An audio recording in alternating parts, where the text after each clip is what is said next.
This is me. So it's great to meet you. I am Evo Heyning. I am the CEO and founder of a team at PLAYABLE agency. I am also the unicorn you see on the right. I have been in media production, in game production, in social impact production, and in collaboration for bringing people together for the last 20 years. So we're going to dive into my team at PLAYABLE and specifically what we're working on in terms of virtual events as a way to begin to strategize and plan for your own virtual events as well. We're going to discuss platforms in this talk, but also strategies for production and ways to bring people together that you may not be thinking about yet, or that may engage some of the questions that you are currently holding. If you have questions, I would love to hear them, and I will do my best to respond to them in the chat today. So just to give you a bit of background, I live in Oakland, California. I have split my time between the Bay Area and LA for the past 15 plus years. And as a producer, I focus on making media, art, and new realities that other people can play in. And this includes giving people space to have conversations about difficult topics. This includes diplomacy. This includes the challenges around human rights, because we make events to bring people together. And there are inherent challenges, risks, and joys to doing this work right now, especially in times of crisis. Our ability to collaborate and effectively create solutions together will save us all. And it has never been more difficult to bring people together. So we're going to talk through a little bit of what that looks like. And I'm just going to go ahead and start this video here and skip ahead just a little bit, because what I want you to see is the history of virtual events. This is an event from 2009, but some of the exact same lessons we are learning today. You are seeing Second Life at the moment. This is an event I produced with the State Department when Obama first gave a speech in Ghana. We were able to stream that conversation for global leaders and have a conversation about that in a space that was built in part by the U.S. Department of State, combined with diplomats and leaders from around the world. And when we're creating these kinds of events, these are the kinds of questions we're asking. Do you need this event to be avatar embodied? Is that helpful for you? Do you need natural interactions? Do you want people to be able to speak together? Do you need scriptable demos? Are you planning to have people do things physically embodied in the space in real time? Do you need to do research? What are the capacities you need for that? How many participants are you planning for? Is this a large group experience? Are you streaming it? So these are some of the questions that we're going to hold on to as we talk about the different platforms and places that you can host your virtual events.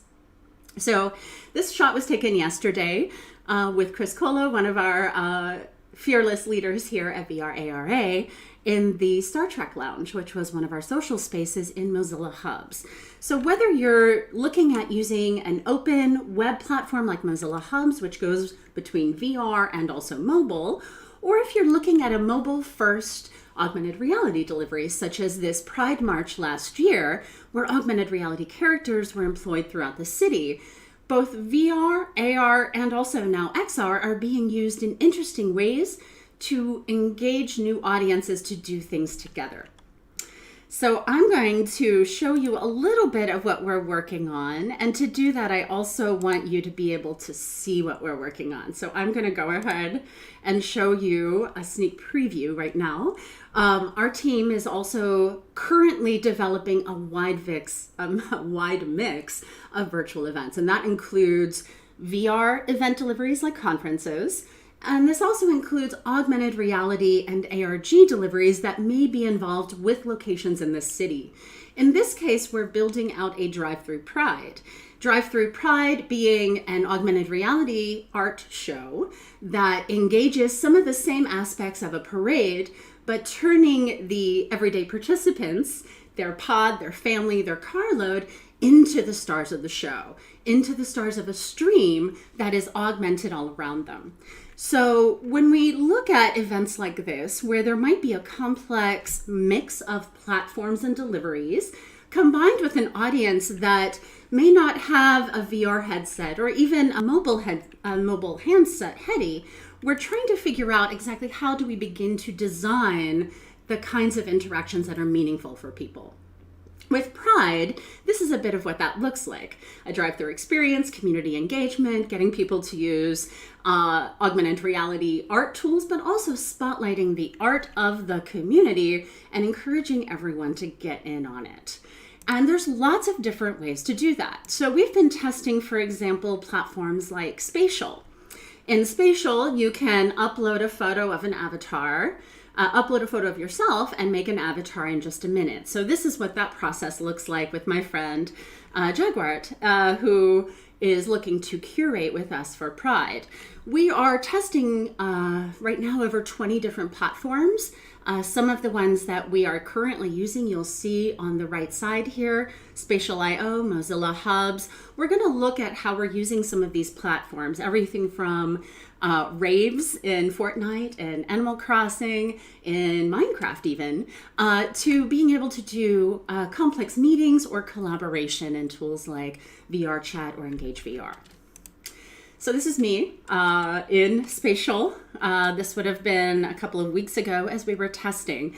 And Spatial is one of those places where you can very quickly develop a simple room where you can share assets and have a conversation with a small group of people.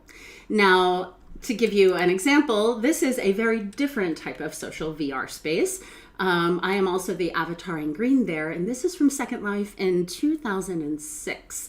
So what you're seeing here is this evolution of social spaces. In some cases, they are becoming simpler, and in some cases, they are becoming both simpler and more capable at the same time. So for example, in places like VR Chat, there are a number of scripts and avatar customizations that weren't available to us a decade ago. However, not every platform is meant for every purpose. So when we start planning for an event, the very first question we need to ask is, why are you making this event? What is this experience about? Who do you want to bring in? But most importantly, why? Once we get to the why, we can begin to work backward from a call to action, whether that's collaboration, participation, figuring out how we are feeding some sort of endeavor together. But we often have to work backwards from the purpose in order to design the delivery or the experience that's going to work for those groups of people. So at Playable, we design experiential social engagement, and that can include VR, AR, XR, some combination.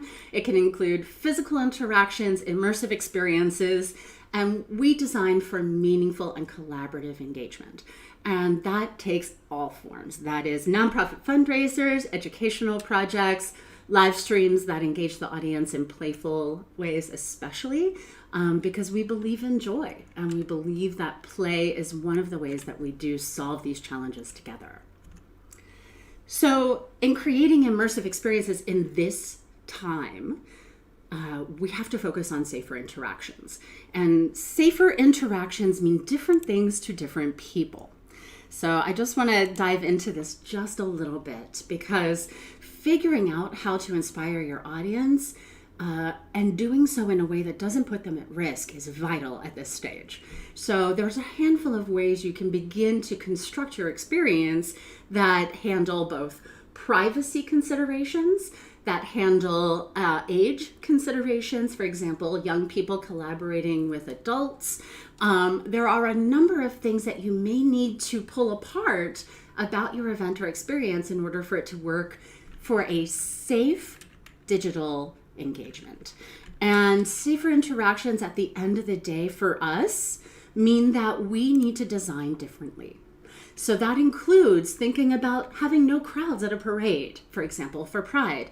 Thinking about ways everyone can stream from home, or building streaming studios where they can go and do their show, have a stage. We're turning former rock clubs right now into streaming sets so that a handful of small group of performers can still mount their own shows. Figuring out how to hack these engagement challenges, whether it's lack of equipment, lack of access, or figuring out how we are going to come together, this is what we do. And sometimes it requires us to be extremely flexible and to use, for example, projected augmented reality. We use, in this shot, you see our team using Lightform, which is projected AR, in order to create an interactive experience that people do not have to touch in order to interact with it. Because so much of our gameplay and so much of our experience right now has been either touch-centric or maybe not quite consensual. We are working to create better ways to have play that can include games, streams, live experiences, and virtual events all woven together. So what this looks like means that we often have to help people create their own live streaming TV shows. And often a virtual event includes some sort of video collaboration delivery. Now that video collaboration delivery, a Zoom, for example, or a Twitch, can then be brought into some but not all VR worlds. It can also go into other platforms and be viewed on mobile, but not always. And so this is where we're going to pull apart example how to make your own show, but also how to basically syndicate it across multiple VR environments. So this is part of what we do. We help teams design these sorts of solutions. And we start with the 2D video delivery. And often you'll see us skin those, for example, on Twitch.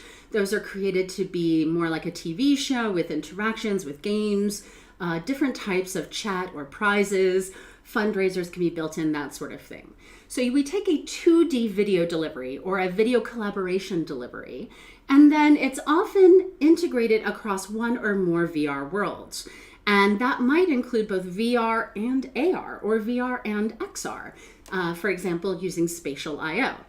So you'll see some of the platforms that we use here. It's often a video collaboration platform. Jitsi is one that we use often, or Zoom. A streaming platform, one or more virtual worlds and virtual spaces that are accessible in different ways. And that all comes together to create a mixed reality package. So if you're imagining what this production workflow looks like, I want you to think about the last 10 to 15 years of transmedia and how we've seen games, virtual worlds, live streaming, and other forms of experiential media all converging. So this is an opportunity space for all of us to do new things. And we love experimenting in this space. So you're welcome to check out our Twitch. There are shows, for example, on social artistry in the age of distancing, but also on how do we design these types of events and experiences together. That includes festivals, that includes professional conferences, that also includes things like trade shows. So figuring out how we're going to combine those tools, the HD live show, the interactive portion, for example, on a Twitch or a Mixer, and then the VR portions. All of those elements need to work together. For example, we did this with IEEE and VR back in March. And our thanks to our friends at Mozilla and IEEE, they did some fantastic work in what was less than 3 weeks to deliver a VR conference for 1,600 people. So we were brought in to help produce this event, and that included machinima video captures, that included taking those Zoom to Twitch to Mozilla hubs in this case. So the photos you're seeing, and there's tons of video more that we can show you, is from Mozilla hubs, where a Twitch stream and Zoom panels were all being brought in.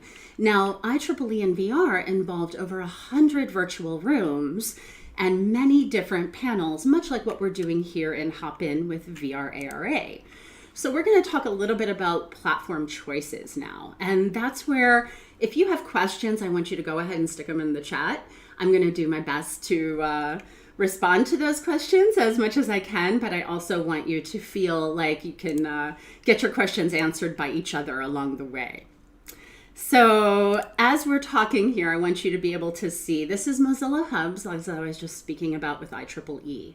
Now, Mozilla Hubs is great in that it is an open web solution. Your rooms are basically on a URL. You can have them available on mobile, in VR, or on desktop. So it is a widely accessible solution. It will work in most cases, even with many firewalls. It works in many browsers. While this is native to the Firefox browser, it will work, for example, on Safari on your iPad as well. So in this case, you're seeing those little robots. They are the avatars. Avatars look slightly different in this world right now, but avatars look different in all different types of worlds. This is metaverse.community. This was a room that they demoed for us with a group called Billions of Us that builds virtual events as well. Some of our colleagues who started in Second Life many, many years ago. So you're seeing here, again, this is a URL web-based solution that can be viewed in multiple interface choices. So that includes VR, but it is not VR dependent. Now, if you were searching for something that is graphics rich, if you're searching for a VR first delivery, there are many ways to go. And obviously we've seen concerts happening in the wave. We've seen a handful of professional sporting events starting to happen. This is a shot from our mixed reality party during GDC. So in March, we had planned a big GDC party. Obviously March, everyone's plans changed here in the US. And so what we had to do was make that an all virtual mixed reality event. What you're seeing here is an artist who is painting in tilt brush. Her tilt brush work is being brought into Neos VR Live, where there is also a stream. So while the DJs are going, while the speakers are speaking, she is also painting and everyone is dancing around her. So you can see some folks in the background who are dancing, and these kinds of mixed reality art parties are becoming more common.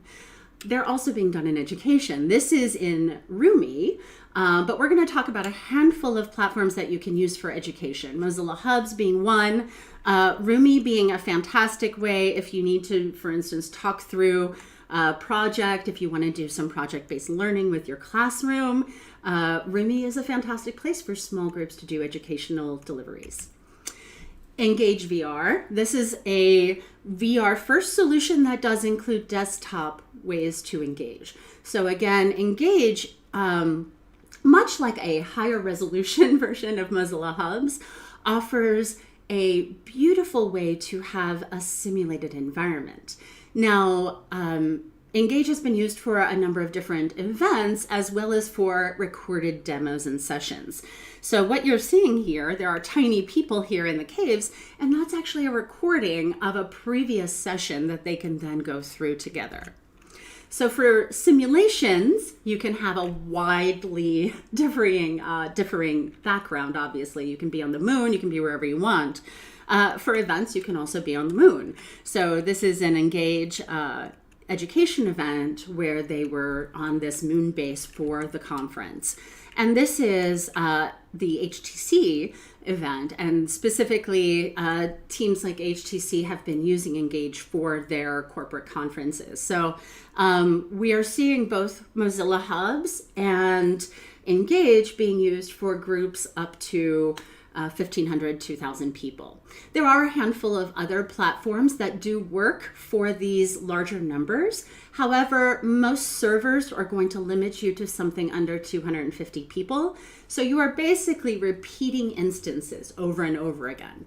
So an event of 2,000 people might have 8 or 10 servers linked together through a cloud service. Mozilla Hubs, for example, has a cloud service, and you pay for the bandwidth you need. In other cases with Engage, you might pay for the entire event and stage it with them directly. Or in some cases, we work directly with the platform providers. This is a very different type of event. This is using Lightform. In case those of you who aren't familiar with Lightform, it is projected augmented reality. So like projection mapping, in this case, projection mapping for Zoom backgrounds and for video collaborations, this was for a memorial. And using interactive layers behind the video allows us to blend between worlds. And we do this in a number of different ways. So for example, for a gaming event, you might want your background to match the game. So this is using a tool called Maestro.io. Maestro is used similarly to a white label private Twitch. It can be used for concerts. It can also be used for gaming events. And you can have a ticketing solution and other types of solutions built in, similarly to what you would find on Twitch or Mixer. So when we're thinking about blending these types of show packages, which are basically similar to like a TV package, we want the graphics package to work all the way across the board. Here in High Fidelity, for example, this is a cyberpunk club that my co-founder has been DJing in. And we're testing, for example, not just spatialized sound for up to 150 people, but monetization on top of that. So you could pay to go to a virtual club, go hear your favorite artists, and that money can go direct to them. So we're testing out a number of different solutions that allow virtual events to not only have a front door or a gate or ways to play along, but also figuring out the challenges of spatialized audio, of not requiring downloads for people, because whether it's in High Fidelity or Mozilla Hubs, not every tool requires a full software download, and that software download is often the barrier to entry for some people. If you can imagine, for example, young people who don't have a lot of room on their computer or don't have a robust enough computer to run some VR solutions, this is another way to deliver your opportunities. That could include having a VR event and still delivering it to the web or to mobile as well. So when you're thinking about how to design your events, this is a little bit of what we do and how we begin to parse that. So you may decide on an all VR event. You may decide on an augmented reality event that has VR XR elements. Lenovo had a great demo yesterday on how you could do that with them. There are other platforms, obviously Unity and Unreal, that would also allow for games that could potentially go across many different environments. Being able to export assets across many different environments is another way to play it. And you can have shared assets. For example, virtual or AR elements that everyone is wearing as filters within your Zoom calls. So I want to step back just a little bit, because as producers and creators, as people who are bringing people together, whether it's in VR, AR, or across the wild streaming web, these are the kinds of things I want you to be thinking about. Typically when we're creating, whether it's a TV show or a feature or a live experience, right? Any of these kinds of things, these are the roles that we need in the room. We need someone thinking about engagement and strategy. Obviously, we need UX people who understand XR. That is huge when it comes to events, because so many people will get stuck or lost. We have to create community guides for them along the way so that they don't get stuck or lost. And so that's often a staffing challenge where we need dozens of people in order to pull off a successful event. All of the sorts of things that you would see in a major show package also show up in VR. Lighting and art design for streaming shows. Show package design if you're putting together a streaming show and you want it to look like a TV show. Figuring out how you're going to integrate your artists, your video elements, anything that you might have people interacting with physically or digitally. And then thinking about how does that roll up into something that's more like a game. We design game shows, we design conferences, but we also design professional events. And there are times at which you are going to need a professional facilitator. I want to double back on this because it's very, very important here. Frequently, we are seeing events that are not well facilitated that create additional risk for the participants. That may be human rights related, that may be related to surveillance and security. There are lots of ways in which people may want to engage that isn't in their best interest or that may hurt others around them. And so it is up to us as creators and producers to create an environment where people can have a great experience, but also, hopefully, they're not going to get beaten up by someone else along the way. This happens, unfortunately, across VR worlds. It's been happening in virtual worlds for 15 years. I've experienced this, many others have. And unfortunately, just like racial violence in the real world, it can often be targeted in ways that are counter both to our ethics and to our desire as people to bring people together in meaningful ways.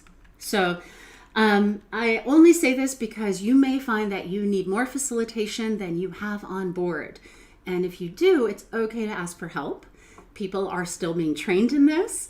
There are great groups like conveners.org, for example, that are training people to specifically facilitate online. And it's important to have those people in the room. So with that said, I'm going to talk a little bit more about how we're designing events like Summer of Pride. Because if you can imagine a drive-through augmented reality parade, obviously, you don't want the driver using your augmented reality app as they're driving, right? So what are the opportunities for safer interaction? How do we design an experience that people can play along with without endangering each other? There are no people involved in the sense that you're basically driving through a parade of holograms and video art and all of their collected art. But it is very important for us to create an environment that doesn't involve crowds right now. Crowds are a risk, a health risk, but a safety risk as well. And so figuring out how are we going to do a drive-through parade that includes augmented reality, projected augmented reality, video art, virtual worlds where people can stream and play along. So for example, a nonprofit org can have their own VIP room where they're having their own party adjacent on their own float while these parades are happening together. So just like in the festivals or in the conferences, creating extra rooms so that small communities can find each other is vital to these kinds of experiences. What we're finding is generally people want to connect in small groups. They will go to larger plenary sessions, they will go to a streaming session, but generally people want small groups. So we're going to talk just a little bit about ways to bring people together in small groups. We use Icebreaker, which is a fantastic way to do some of that video hacking. And in some cases, Twitch. And Twitch you can bring into virtual worlds. We are also using video, just straight up video, in ways that, for example, move a narrative forward in immersive theater through VR. So creating VR escape rooms, for example, or creating VR events that act like a location-based experience. So obviously we're using a lot of different tools to make this work. Figuring out which tools are going to work for you takes some trial and error. So I want you to go back to those questions that we asked at the beginning. How many participants? Do you need a stream? Do people need to be able to see their hands, right? Do you want this kind of mixed reality multicasting where this artist is able to show her work in real time? Or is that way too technically complex, right? While you may get great reach on doing something between VR and streaming, that may not be right for your audience. Or if you need to figure out how to open up a bigger audience, streaming and multicasting might be the way to do it, especially if you're doing small group VR experiences that have a broader reach. For example, things like concerts or art. So wherever you choose to go, there are lots of ways to make a new event space. And it's just as easy as opening up a website URL, putting your assets in and figuring it out. Obviously, with our team, we use a mix of tools that come from immersive and interactive theater, as well as from the VR, AR, XR space. I've been in VR, AR, XR now for 15 years. I've started diving into the light form and projection mapping space. And what this does is it blends the worlds for us in a way that we couldn't do before. So that we can create these mixed reality environments that are working for high fashion shoots, for store windows, for interactions, for gameplay as well. So if you're curious about these kinds of things, they are a little bit more customized, but you can pick up a light form for under $1,000 and test it out in your own environment. And all of these other tools, for example, Mozilla Hubs, are free or very low cost. So everything that was used on IEEE VR generally is available to you almost free or free. So figure out if you need a low-cost solution, for example, for a fundraiser or for a memorial, this might be the right solution for you. Back a few slides, you saw what is a memorial space in Mozilla Hubs. We're also figuring out how to take some of our physical experiences, for example, the features I was working on for these domes prior to March, into virtual environments. So if you're someone who has been working in the LBE space and you're trying to think about how virtual events are going to unlock for you, I would love to have that conversation. We have over 100 artists in the community within the Playable team. We are often referring other people to be hired. So if you're a working artist in AR, XR, VR, go ahead and send me your profiles, send me your portfolios. I'm happy to reference my friends, especially because there's a lot of work to do right now. There's more than we can do. And I would suspect that there are hundreds of us here at VRARA who can do this work effectively together. Right now, we're still learning how to do it. And so I am so grateful for groups. There are a number of XR fun clubs and social groups that have been doing VR tours together. And I love it. So keep inviting your colleagues out to try new worlds and experiences. This is my team. Scott and Marty are doing some fantastic R&D, both in streaming and in immersive, but also in micropayments and in figuring out how to get artists paid for their work again. We see this as a human rights issue, and these are very important issues to unpack. So I want you to go ahead and reach out to me if you need any support, whether it's for your own events or as a working producer or artist in VRA or XR. I'd love to hear your questions. So go ahead and hit me up at Playable Agency, and thank you so much for joining us today. If you need any support, I hope you will reach out. These are difficult times. I hope you will look out for each other and figure out how to convene people in safer ways. This is an extremely challenging time for so many of us. And I just want to thank you for doing the hard work of bringing people together, both here at VRARA and off in your own worlds. So thank you from all of us at Playable Agency. I'm Evo. Have a good day.